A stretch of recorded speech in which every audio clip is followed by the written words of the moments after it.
guys who are newer, who want to get in this business, I really recommend getting your license and getting your feet wet, learning transactions, understanding process. Couldn't agree more. I think a big problem with a lot of agents these days is like they don't speak the investment lingo, Yes. right? They're too traditional, and it's Yep. like, I think working with investors gives you a huge advantage. If you're walking through a house with a client and you know nothing about HVAC and electrical and plumbing and drywall and you know what things cost, you work with investors, you learn that stuff. Oh, yeah. And that's a huge value add. One of the most important things I've learned is do what you love and do what you're good at. Do not do what other people think you should do, including your coaches. What are some of the things that you took away that you still use today that you thought you loved and you still implement them today? Taking it back to a point where they feel like, hey, oh, this guy's not here trying to convince me to sell him this house. Yep. You know, they're the ones that called me. I'm here to help. Maybe I can help you, maybe I can't. I love this Sandler rule that says if you sense it, say it gently. So, for example, if I'm sensing someone's a little hesitant or a little tense, there's a little bit of anxiety, I'm like, hey, I'm just sensing that you're a little hesitant.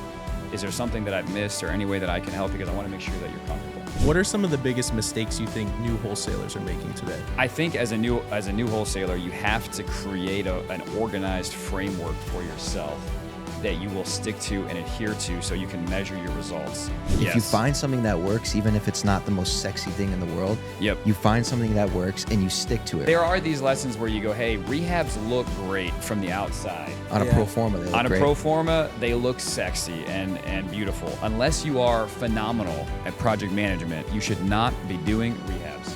You should Well not said. let anyone Well else said. dictate very to well said. you just because they're smart, know how to make money, how you should live your life because they love to grind and they're workaholics. Maybe you're not built like that. Your brain is not the same as theirs, and you can't force yourself to be like them, and you shouldn't try.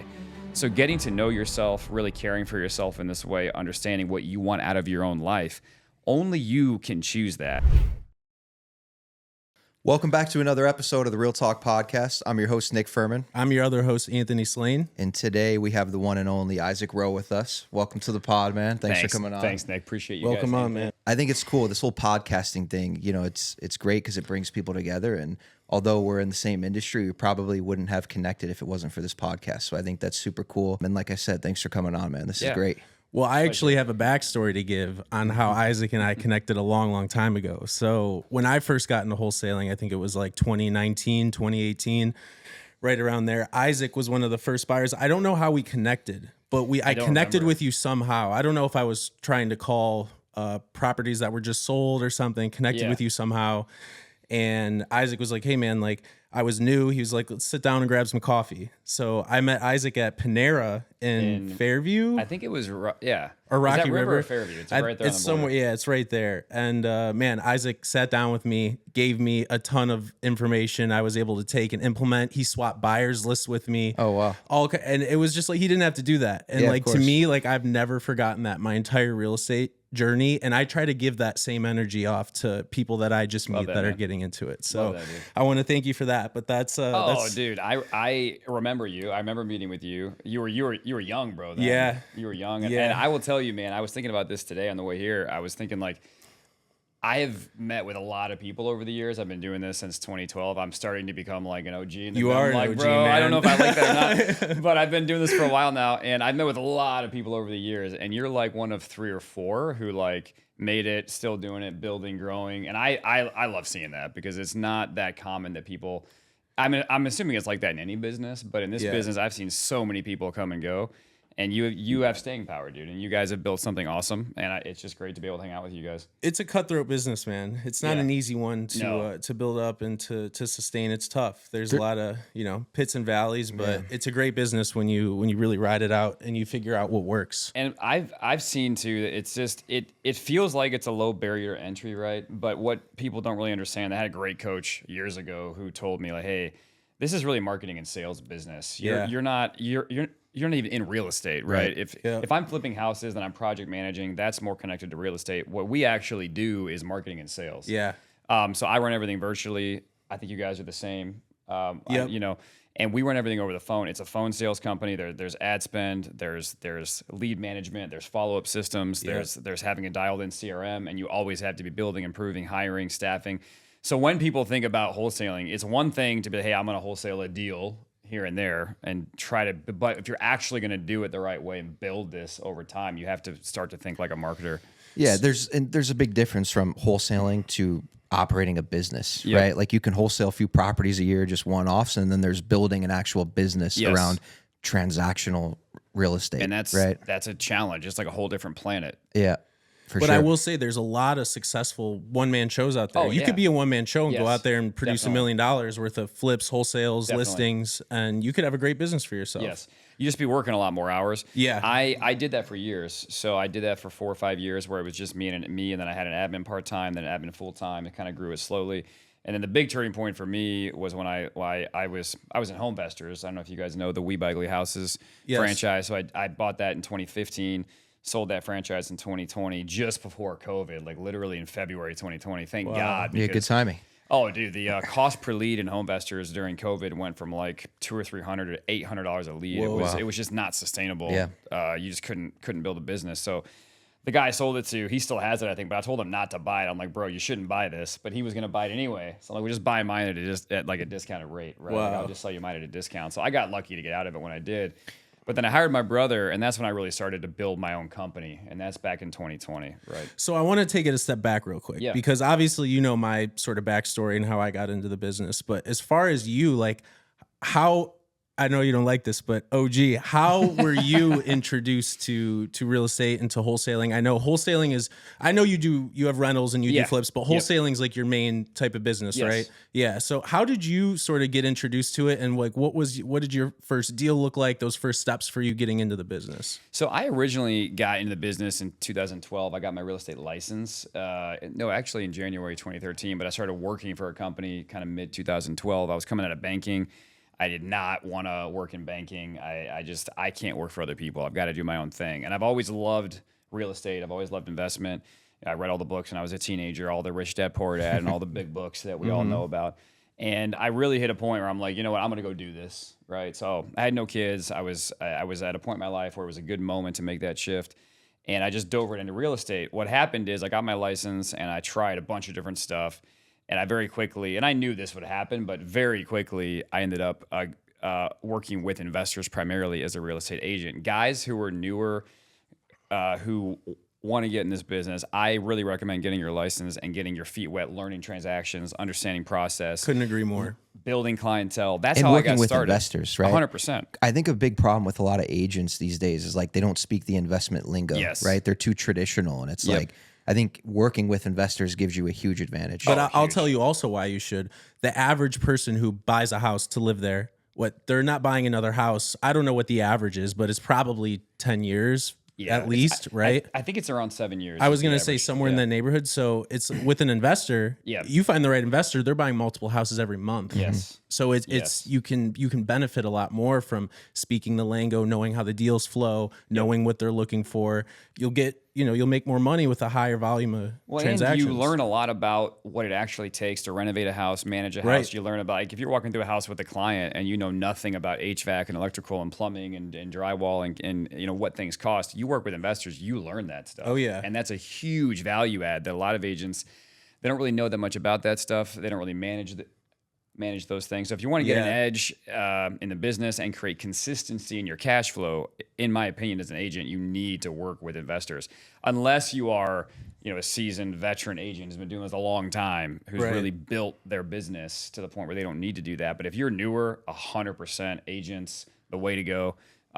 Work with investors. I did that from 2013 to 2015. I was doing 60, 70, 80 deals a year, grinding on the MLS back when houses in Parma were 40, 50 grand. All I can think is, can oh only God, I wish. should have kept all those, dude. I should have kept every single one of those houses, So I was selling those deals and I needed more inventory for my investors. I met a guy who was in Homevestors, and it was a great fit for a while. I was maybe the fourth franchise in Cleveland, and I got in early to it, and I started marketing with Homevestors, and they made it easy at that time because now the technology is so advanced. You don't really need the franchise model. They offered the marketing and the CRM and kind of the system, but all that's available now. That's what I was going to ask you about Yeah. Homevestors. I'm familiar with them, Yep. but like, how does that work? How does that franchise work? You're spending your own marketing dollars, right? Yep. And they just provide the name, like the brand, and then the Yep. CRM. Yeah, so they're giving you the marketing system, sales training. The best thing about Home Investors, in my opinion, was the sales training. So they offered sales training through Sandler, and I learned a ton from that I still use to this day. It's just a phenomenal sales process. I'm not a huge fan of their model.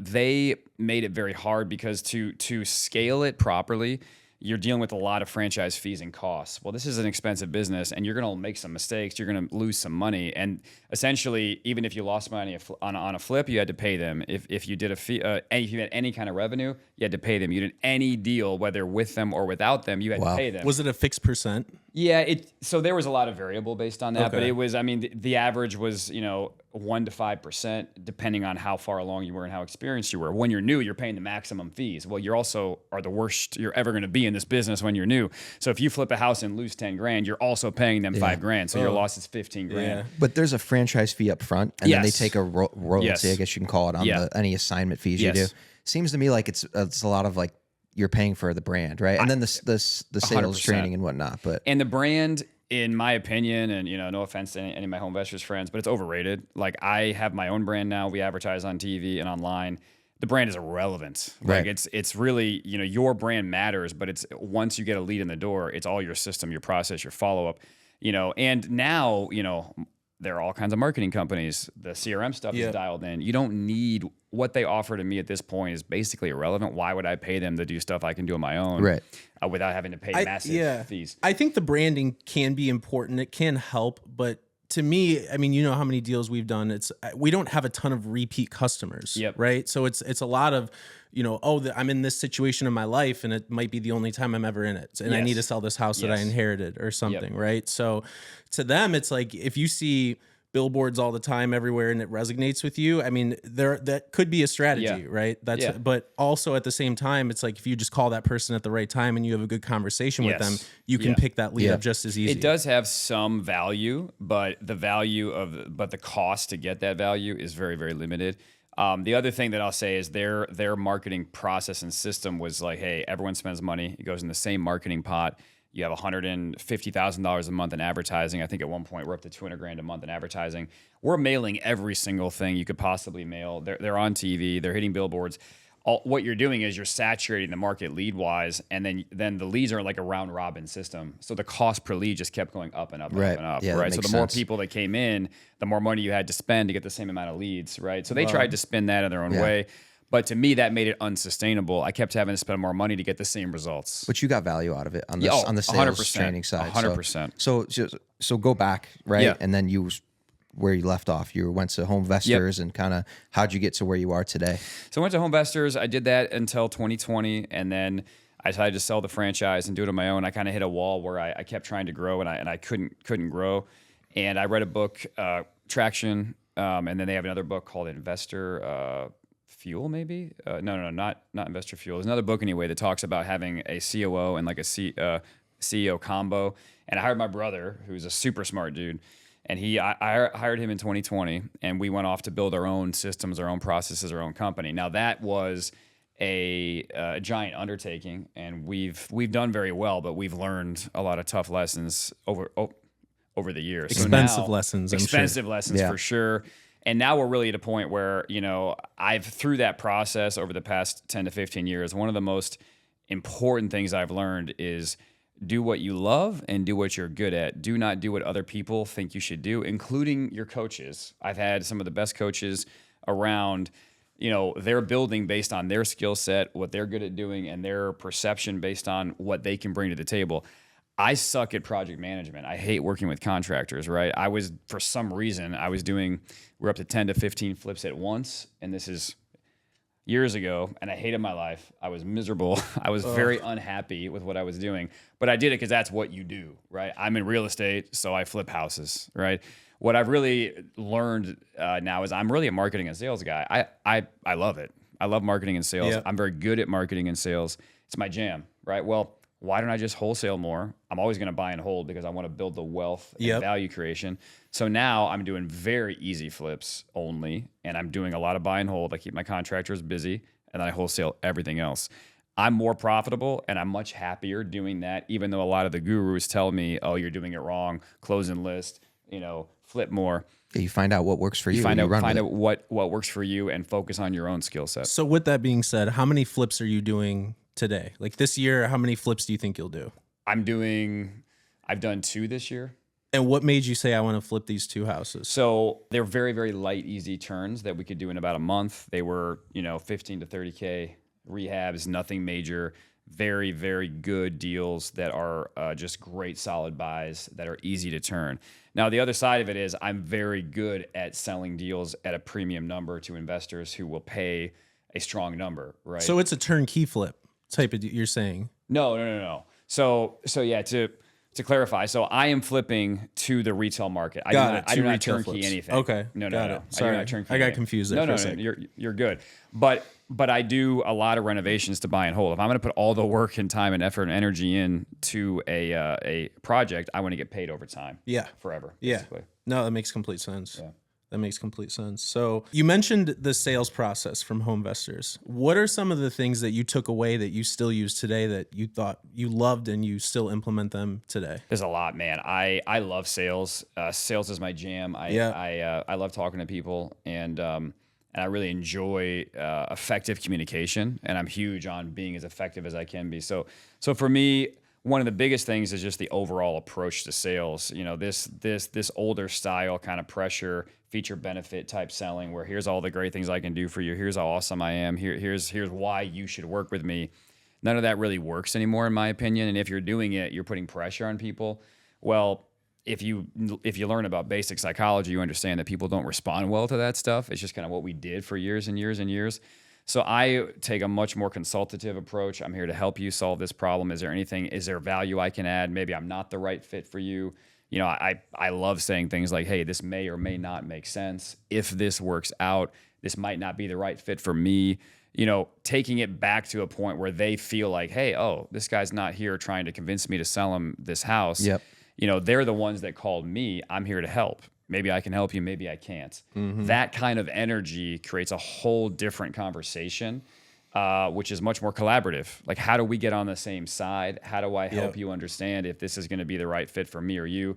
There are people we tell them, hey, we're just not the right fit. It's just, this isn't going to work. And it sounds like you guys have a similar sales approach. We have the same sales process, right? Is like, we always say to sellers is, hey, you first, what's important to us is you have to be happy and comfortable with this deal, right? Yes. And if we sense there's some hesitancy, it's like, hey, maybe we're just not the best fit, right? And I think that kind of puts the wall down a little bit, and it's a little bit less of an aggressive approach where they feel a little bit more comfortable, and you can kind of collab together on getting to the finish line on a deal. Definitely. I mean, I love this saying the rule that says, if you sense it, say it gently.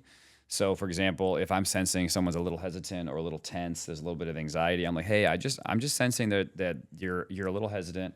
Is there something that I've missed or any way that I can help? Because I want to make sure that you're comfortable. So what we do when we feel tension, naturally, is we go, oh, well, I got to solve this. I got to fix it. No. I'm going to sit back. I'm going to say, hey, is there something that I'm missing here? Is there some way I can help solve this? If you're sensing any kind of aggression or intensity, hey, this conversation has gotten a little intense. I feel like we're being a little bit combative. I'd like to bring it back to just hey, I'm just here to help. Yeah, how can I bring maybe this value? is going to work. Yeah. So stepping back from those things and calling them out, because people feel those things too, trying to pretend they don't exist or trying to sidestep them or be like, well, this is why we're so awesome, when someone is feeling anxiety about working with you because maybe they've had a bad experience in the past or something's going on. You need to get that out on the table, right? 100%. Tell us about your business and how it's structured. Like, how many guys do you have on the team?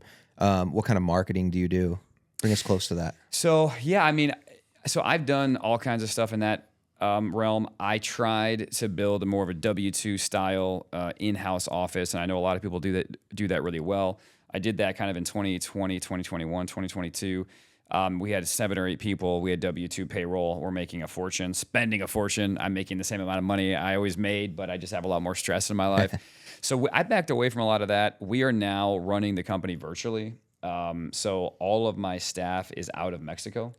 I love VAs from Mexico. I hire expats from Mexico, or I hire local people from Mexico. What I found is, we run everything virtually. We have inspectors here, go see houses for us. I operate in about an 11 county territory in Northeast Ohio. It's based on the TV market because because one of my bigger advertising sources is TV. Right now I'm doing TV and online marketing, and that's it. I don't do anything else. I've done tons of mail over the years. Did you have success with mail? Yeah, mail was solid. It just became there was a point where we analyzed our mail and we went, okay, we're mailing to 100 zip codes, and these 27 zip codes are 80% of our revenue, and these 75 zip codes that are $9,000 a month to mail to are bringing us almost nothing, right? So we had data over 2 or 3 years. We tracked all this. So at first we just cut way back on the mail and just started hitting our top 20, 25 zip codes. And that was fine. And we'll do that again at some point. But then there was a point where the market was just flooded with mail. Like there were so many mail pieces going out that we just backed away from it and flipped over to digital marketing. I'm a huge fan of digital marketing. I think that's where it's going. We're in the same boat. We've just flipped a ton of our marketing to digital. When you say digital, are you doing like PPC, Facebook? Right now, our primary source is PPC. That's working very, very well for us. But my brother manages it in-house for us too. So I bought him a course on how to do it. He learned it and implemented it. I know for a lot of people, PPC can be hit and miss. Are you in one market specifically? Like, are you in Northeast Ohio Yes. for PPC or anywhere else? I'm just in Northeast Ohio. Okay. I thought about going national for a while. I mean, maybe at some point I would try it, but not anytime soon. Gotcha. I am very content with what I'm doing right now. Yeah. I'm trying to fill out the space I'm in currently. And if you're doing PPC, and I think you guys know a lot about PPC, is the broader area you're in, the cheaper the lead can be. Yeah. Right. If you're trying to be Cuyahoga County, you're going to pay a fortune. So Yeah. PPC works well for me because I'm in like 11 or 12 counties. Yeah. Right. We just launched a couple months back a national PPC campaign. Nice. And it's been great. As you mentioned, your cost per lead goes down, but there are challenges, right? I mean, you're trying to comp out properties in St. Louis and all over the place, which is hard to do, right? What are you guys using for comps nationally? Zillow. Yeah, we use mostly Zillow, and also you can use PropStream and whatnot. We mostly use Zillow. Yeah. Because a lot of what we like to Zillow's look at great. too is like the on market stuff. Yep. When it comes to some of these deals, because we're novating some of them as well, so we got to look at what's pending, what's not, are things sitting, are they not, so we can appropriately price them for today's prices. Kind of want to shift into a different category here. Sure. I want to ask, what are some of the biggest mistakes you think new wholesalers are making today? I think the biggest issue is getting a plan and getting clear on a system for 6 to 12 months that you're going to follow and execute on, right? I think as business owners and guys who want to do our own thing, if you've got that itch to do your own thing, you're probably also have the shiny object syndrome, which I know I definitely have, where I'll go, I want to do this and I want to get into development and I want to get into land and I want to do all this stuff. Yep. And I've had to learn to tame myself over the years because I'll just go nuts and try all kinds of stuff, But I think as a new wholesaler, you have to create an organized framework for yourself that you will stick to and adhere to so you can measure your results. If you can't measure what you're doing, then you can't improve it, right? So if you don't have a process, so for these 6 months, I'm doing this kind of marketing, I'm doing this many hours, and if you're doing your own cold calling, X hours a day you cold call, you track all your results, you get everything organized, and you commit to it for a period of time where you will follow this plan, and then every month or two you tweak it. Right. So you have review me. You have to treat it like a business immediately. And if you don't, you're just going to maybe get lucky and do a deal here and there. And then you'll be one of the 97 other people I met with that weren't you, Anthony, who aren't doing this anymore. Yeah. I absolutely love that. And I've always said, boring is better, right? Yes. If you find something that works, even if it's not the most sexy thing in the world, you find something that works and you stick to it, right? Because part of, in this business and any business really, it's so important to track your KPIs. Yes. But you have no KPIs to track if you're constantly switching. Hey, I'm trying this for 2 months. It's not working. So I'm going to go try this, then this, then this. And you keep switching. Yep. Well, you have no real data to make decisions off of. And a lot of times, like for instance, cold call, you can't cold call for 2 months and then try to work off that data, right? Absolutely Cold not. call's a longer cycle. You really need to cold call for, a couple of years to get real data under your belt and start tracking those KPIs and saying, hey, cost per lead is this, or you start tracking those metrics that you can make decisions off of. But so I absolutely love that. I mean, that's a great piece of advice for everyone listening. Yeah, because otherwise you're guessing, right? Yep. If you have the results and you have the data to look at, you can make predictable decisions. Otherwise, you're just guessing. One of the most powerful things that we did in our business is just start a weekly level 10 meeting, which is based on traction. But if you just have a weekly meeting where you review all your numbers, how much your cost per close is, your cost per lead, your cost per contract, and you understand the different sources of marketing and what they're actually bringing you, you need to get your return on marketing. So I'm spending $1,000 a month on mail. Am I getting at least a 4x return? Yeah. Otherwise, you're not going to be profitable. Right. Yeah. But if you don't track this stuff, you don't know. And when you're new and you do a $20,000 deal, you're like, oh my God, I'm rich, and you're so pumped. Now I don't have any of these emotions anymore. I feel like I'm numb now, right? Like I do a 20K deal, great. I need 4 more of those to be profitable this month. 100%. Right? So my mindset is so different. But when you're new, you're like, oh my God, I made 20 grand. Let's go. I'm going to go party and stuff. All you did was get funds to start building your business. Right. And you still need 100K more just to really get something stable going, right? And sustainable. Yes. Like you did a 20K deal, but what's your, for instance, I keep using cold call as an example, but our lead to deals on cold call was around 100. Yep. So we reversed engineered from there. Hey, if we want to do 10 cold call deals a month, we need to generate 1,000 cold call leads, right? Yep. How much does that take in marketing? How many cold callers, right? And you can kind of reverse engineer your business based on those metrics. Yep. And once you get that in place, it's in place. And then it's just execution. So actually doing it, though, if you've never done it before and don't really understand it, you might want to get some help, talk to Anthony, talk to someone, and really get some help on, hey, how do I actually set this up? Yeah. Right? It's really, really important to do it right at the beginning. Otherwise, you're just floundering around and you're really never going to make anywhere. And that's the same in any business, right? But for some reason, wholesaling has this idea that you can just come and do it without running it properly. Right. Well, no one in any other business thinks that way, but for some reason, there's this idea that it's like this low-hanging fruit and super easy. It's a great way to lose money, too, if you don't do it right. Yeah, 100%. What's one deal that taught you a lesson that you still carry with today? I think some of the toughest lessons, like that I've learned, the market kind of softened for a season, and I had stacked up a bunch of rehabs, right? We had some big projects going on. And I had a couple of really big projects, and I could have sold them and effectively broken even at the time. And I knew the market was softening, and I could have gotten rid of them. And I chose to keep them because the profits look so juicy, right? Mm-hmm. And when you're running rehabs and running projects, your burn rate of capital is really high. Like you need to understand your cost of capital, your cost of time. Every month I'm spending this much to keep this property. If you don't get that project done quickly, and I had contractor issues, the market softened, I couldn't sell them. I had to go back and do more work. The market just killed me. And when you think you can't lose any more money, something else bad happens. Like on this house, we had it sold, ready to sell. And we went in the house and the basement had flooded. We had 2 feet of water and it was already sold, closing in a week. So, there are these lessons where you go, hey, rehabs look great from the outside. On a pro forma, they look great. On a pro forma, they look sexy and beautiful. Unless you are phenomenal at project management, you should not be doing rehabs. And I learned that lesson by losing about 150 grand on 2 or 3 projects, and it just killed my year. I mean, I still made money, but way less than I would. It just destroyed my year. And all this work we did, all those funds I tied up to get a negative return. It's not just the capital you lost; it's the loss of opportunity of what else I could have done with that money it's opportunity and that time. Cost. Yep, bro. An example, we're flipping an apartment building right now, an 11-unit apartment building in Garfield. Okay. Pro forma looks incredible, right? Yep. Hey, we're going to make $150,000 flipping this building. Was it 2-3 days ago? A car smashes into the building. Man. Someone stole a van, smashed this van into the apartment I'm hoping building. insurance covers that, right? Yeah. It's like an insurance claim. But still, right? It's like a pain in the ass. So to your point is like these things always look great, even on these smaller deals. Like we're doing a deal in Vermilion right now. Yep. And there's always something that comes up that's unexpected. Oh, yeah. And flipping is kind of my specialty in my background. Your bread and butter. And no matter what, and I have a great relationship with my contractors. Yep.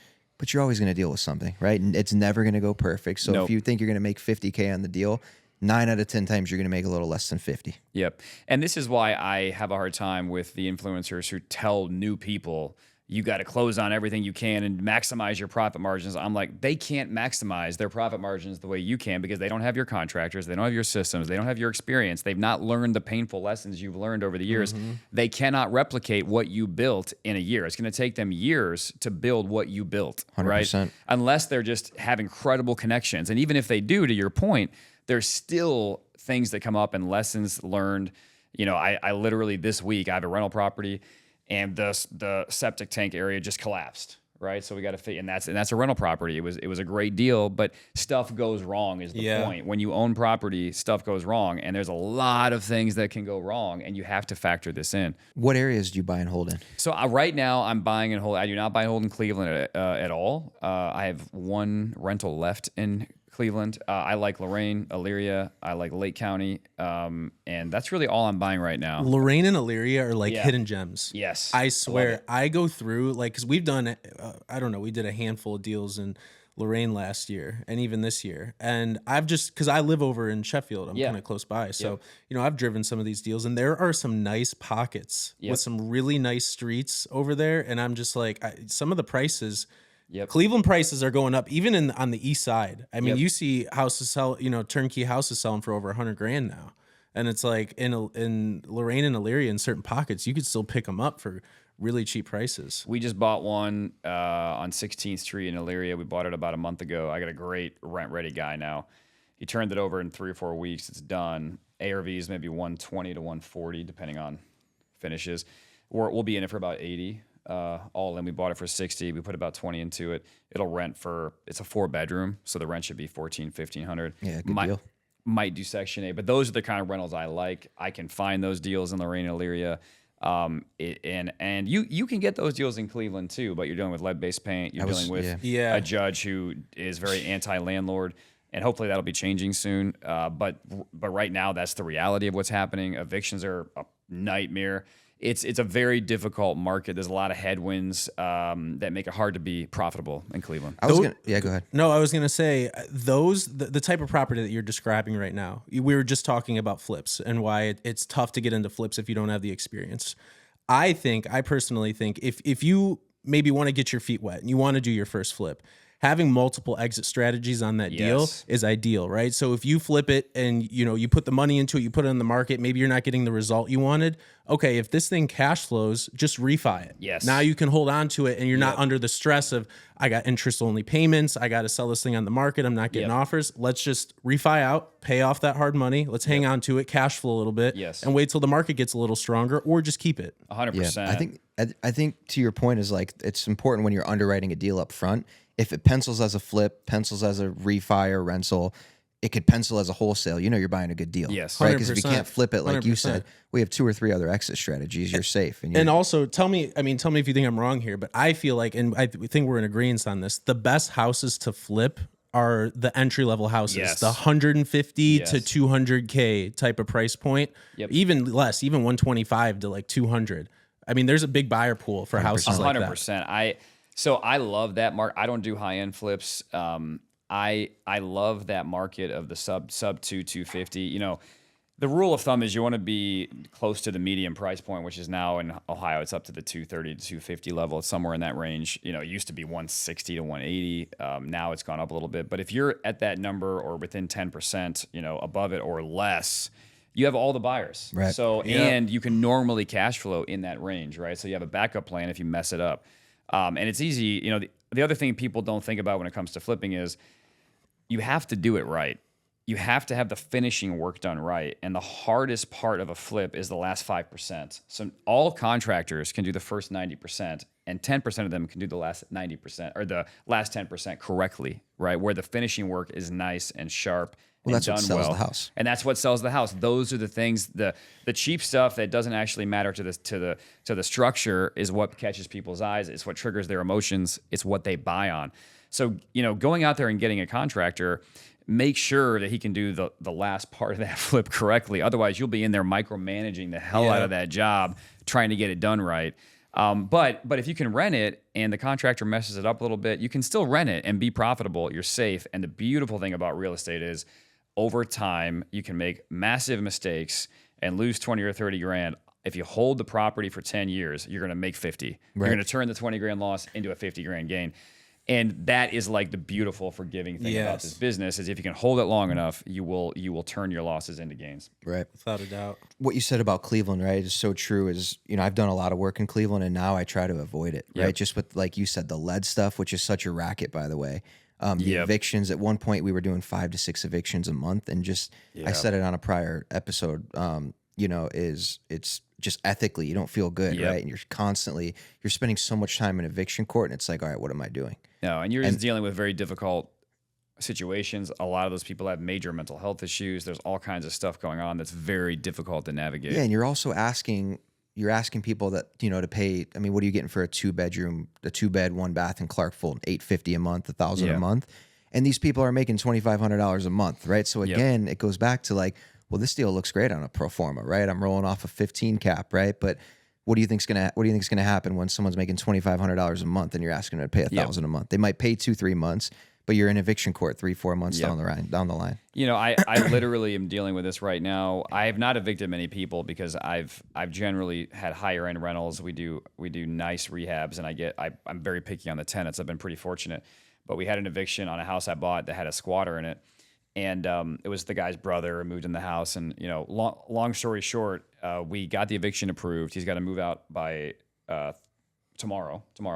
And his brother calls me yesterday and says, hey, just so you know, he's calling his cousin. They're going to come in and strip out the plumbing. They're going to take the furnace. They're going to take the hot water tank. They're taking all the appliances.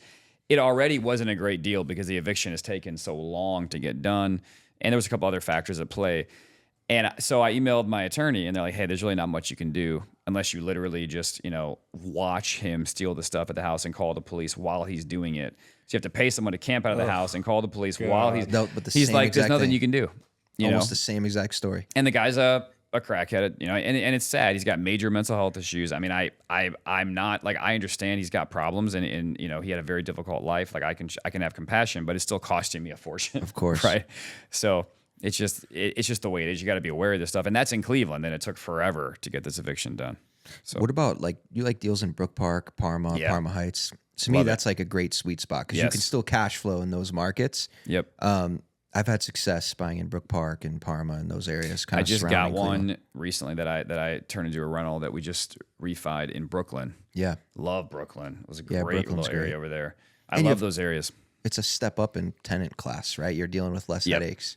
And we're renting at $1,800 maybe there, and it's a little 3-1. Yeah. So it's a solid rental. You like single families for a small team? I love single families.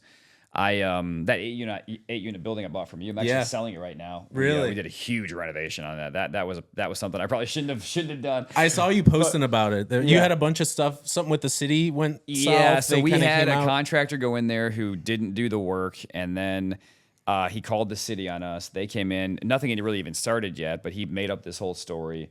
And they put a stop work order on us for work we hadn't even started yet. We had to get full architectural drawings done. It took 4 to 6 months of going through city issues to even be able to start on the project. So this is the stuff they don't tell you about when you're taking your course, right? Yeah. So that project, I'm going to make a little bit of money on that. I was going to keep it, but I've just decided to just focus on for me and my business, my lifestyle, what I want. I want single families in A, B, C plus type areas. Yep. And that's all I'm doing on the rental side. I just am very happy there. I have the best experiences there. I get great long-term tenants there. And that's great long-term vibe. wealth. Yes. Those areas appreciate. And they're very easy to hold on to. There's a ton of tax benefits, and I need the tax shelter. Are you guys big on rentals, or are you mainly turn and burn at this point? We're turn and burn, but this year we're going to start buying a lot more. That's the goal, is to start buying in a lot of these neighborhoods that you're talking about, C plus B, A. Yeah. Getting into those at good values and hanging on to them. Yeah. In our company, Quick Direct, we're all transactional. So like he said, we turn and burn everything. Now, in office, right, we all have our own little personal buy box. So if a deal comes through the pipeline, right, that might fit my box, maybe I take it down and hold it or flip it, whatever it is. But Quick Direct is all transactional. Nice. We've had success with it. And, like I said, my background is mostly in flipping. We did have around 100 unit portfolio, all multifamily, mostly in Clark Fulton, a little bit of stockyards. Did not enjoy my life at that time because I was self-managing. So I'll never buy another multifamily property again, honestly, unless it's in like an incredible market. But I'm all single family. I'm now. on the same page, man. I'm on the same page. And then also, Anthony's background, he's had a lot of success in wholesaling. So when we joined forces, it was so eye-opening to me. Is like, man, I would flip these deals and had success doing so, but there's so many moving parts. You're dealing with contractors, right? Anything can go wrong. You really limit your risk exposure wholesaling, right? Because you never control the property. So to me, it was like eye-opening. We would start doing deals and we were making 20, 30K wholesaling. And okay, maybe you can make 50 flipping it. If you can make 30K on an assignment fee versus 50,000 flipping it, you're going to assign that all day long. Yeah, 100%. My rule of thumb, and I mean, my rule of thumb now is wholesale, basically everything. But is, hey, if I can make, it's like a 50% ratio. Like if it's 25K versus 50, I'm taking the 25K, even 20, honestly, unless it's a really, really easy flip.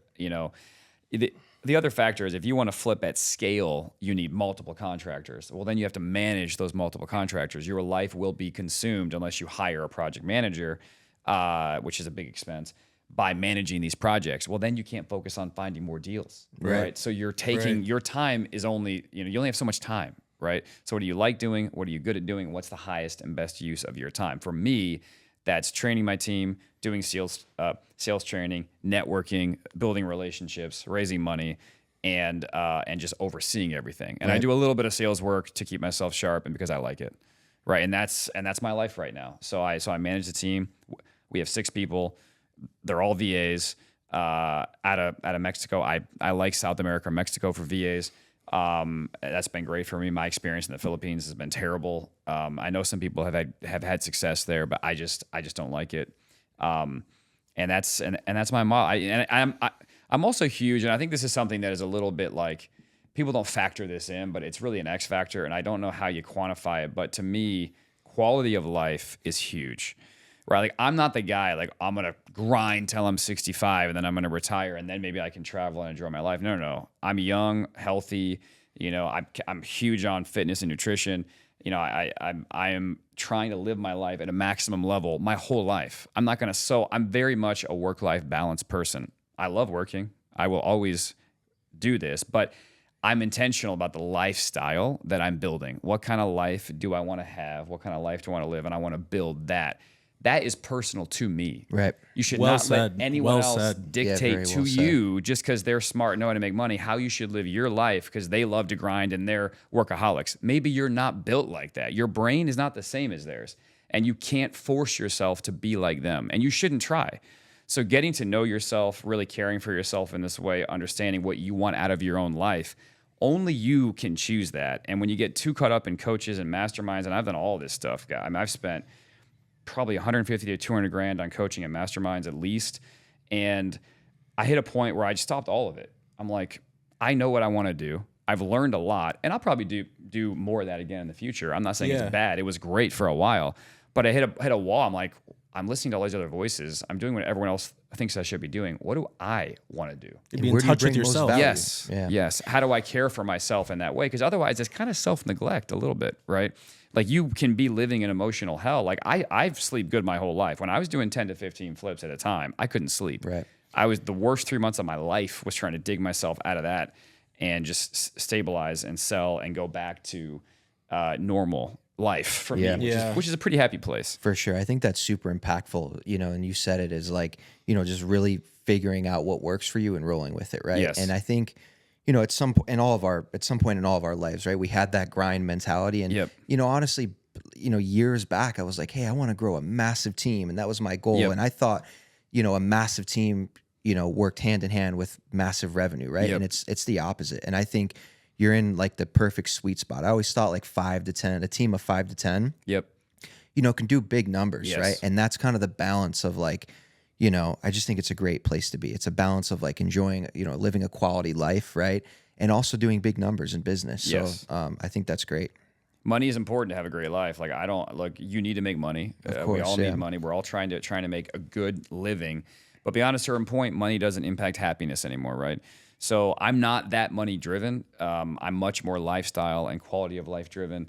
And maybe, being a little older, I mean, I'm 40, I have kids. I've been through a lot of stuff and I'm kind of at a point where you kind of learn this over time, right? I wish I learned it when I was younger, but at the same time, you learn this in the grind. You learned it, you learn it by doing shit that you shouldn't have done basically. Yeah. And you're like, oh, why did I do that? And those are great questions to ask yourself, Yeah, I think, for me too, and it sounds like with both of you, I know, is we're very family driven, right? And you mentioned you have 3 kids, and my wife and I just welcomed a newborn a few months back. Congrats, man. Is that your first? It's our first, yeah.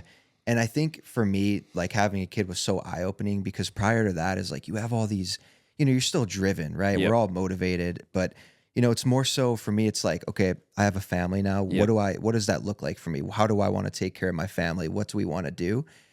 And I know what that means financially. Yep. So I just kind of reverse engineered my life to where, I don't need to make $1 billion a year, Yep. right? I know what I need to make to support my family and do all the things that we want to do and have the freedom and financial freedom. And I just reverse engineered from Yes. there. I don't smart, want too. less. I don't want more. This is what I want.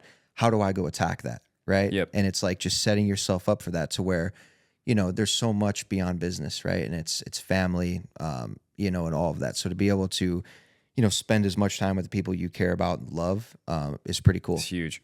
I also love building, right? And one of the reasons I know I'll never retire, like, I'm doing something I enjoy doing, but like, is there's something about building, creating, growing, learning that is the process of building a business that I love. And that's really what excites me more than making money, more than anything else, is like, hey, I'm learning, I'm growing as a person. Like, I'm learning, like, hey, my personal issues and my personal challenges and things that I haven't overcome are affecting my business. How do I grow as a person? How do I invest in my own self, my own mental health, my own well-being, my own life? And that is like a process that is fun. And instead of having that thing of once I get to here, I'll be okay. Because once you get there, there's going to be somewhere else to go, right? Once I achieve this, once I feel this way, once this happens, it's like I'm great right now and I'm learning and growing all the time, and that's life. And there is nothing else, right? And this is a beautiful, for me personally, that was a beautiful insight that has changed my life, honestly, and I've become a much more content person, but I'm also driven, and I also want to build and create, but because I enjoy it and because it's part of my DNA, not because I'm not successful and I have to do this or otherwise I'm a failure. It's like, it's just the journey of life, right? And you're in a special place when you can be a vehicle, for someone else's, a good lifestyle, right? You're providing, an income to other people on your team and giving them a good quality of life through you is pretty special. Yeah, I love that, man. And that's leadership, right? So I love that. Yeah. Being able to bring my brother into the business and pay him very well and make him a partner in the rental company and build wealth with him has been awesome as well. That's wealth. And that's just a side benefit, Yeah, that's great. rich right there. That's being 100%. rich. I got one question that I kind of want to wrap up with. Someone brand new wants to get into real estate, has never done a wholesale deal. What would you lay out and say, hey, this is what your next 90 days needs to look like to get a deal? So pick your marketing path, right? And that could be networking too, which is a separate conversation. Don't really have time to explain all that now, but it could be networking too. I recommend for new people either driving for dollars, cold calling, or some kind of super organized style of networking, right? And then so pick your marketing channel and then have a plan for 90 days that is date to the day laid out on your activities and what you're going to measure.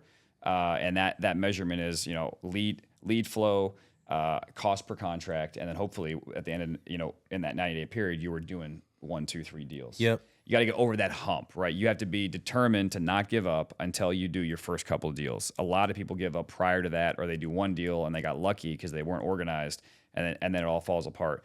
The other thing that I think is really important is to figure out your own strengths. So take a personality test, understand your own abilities, and then build the beginnings of your business around that strength. So if you're really good at project management, you're a detail person, find someone to work with who knows what they're doing. Find someone local who's an expert, and partner with them with your strengths in mind. Right? Don't just go out there and randomly try to do something that you're not good at. And I've worked with a lot of newer people, and I'm like, hey, get good at finding deals, and then find Anthony, find me, find other people who have been doing this for a while, and say, hey, what do I do? Help me here. Yeah. Right. But if you have the deal, you can make some money, and then you trade the value for learning. Right. So I've done a lot of coaching over the years, never paid, always like, hey, let me help you. And then as we move through this process, I'll make money because we'll do deals together. Yeah, sure. Right. And that's great for me. It's rewarding in the sense that my business makes money, but it's also great because I get to see people succeed. 100%. Right? And I genuinely want people to do well. I don't view this as a competitive world. The last thing would be, hey, there's plenty of money in this world for everybody, right? Do not go in this like I'm competing with Isaac, I'm competing with Anthony. Right. No. We can collaborate. We can all make money together. There is plenty of money to go around. And if you go in with that scarcity mindset, you will not get results. 100%. Well said. Very well said. Great episode. Yeah. I guess we'll kind of wrap it up at that. Any final thoughts you want to leave the viewers with, whether it's, you know, kind of mindset, mental, or just some tricks or tips that you would give someone who's kind of starting out into the real estate space? You know, the number one thing you have to be able to do to make money in this business is sales, which is really being good with people. Sell or be sold. So if you're not good at sales, find someone who is, Yeah. or learn, right? Learn sales, because sales can overcome a lot of mistakes and a lot of issues because you can create more revenue. I've made a lot of mistakes over the years, and my ability to sell has bailed me out many times. Yeah. If you're an Love that. entrepreneur and you're not going to go to school, you need to learn sales. Yes, 100%. Hands down. Yes. No Yeah. matter what you're doing, you're selling, right? Whether it's you're selling yourself as a leader, you're selling your team on working with you, right? Or if you're just selling a product or service, you are always in sales. Yep. Absolutely. Without a Absolutely doubt. right. How can the deal. people find you, Isaac, on social media? How can they connect? Isaac.Rowe on Instagram. You guys can email me at Isaac, ISAAC, at heartwisehomebuyers.com. You can text me. All my information's online if you search my name. You'll find Beautiful. me. We'll post the social handles and everything. And as always, thank you everyone for tuning in. Incredible episode. Isaac gave so much value today. If you could please like, comment, and subscribe, we'd love to engage. We'd love to keep putting out some more great content for you guys. So again, that'll wrap it up. Thanks again, Isaac. Appreciate you, man. Guys. Yes. Thanks, brother. Appreciate you guys. Absolutely. Pleasure.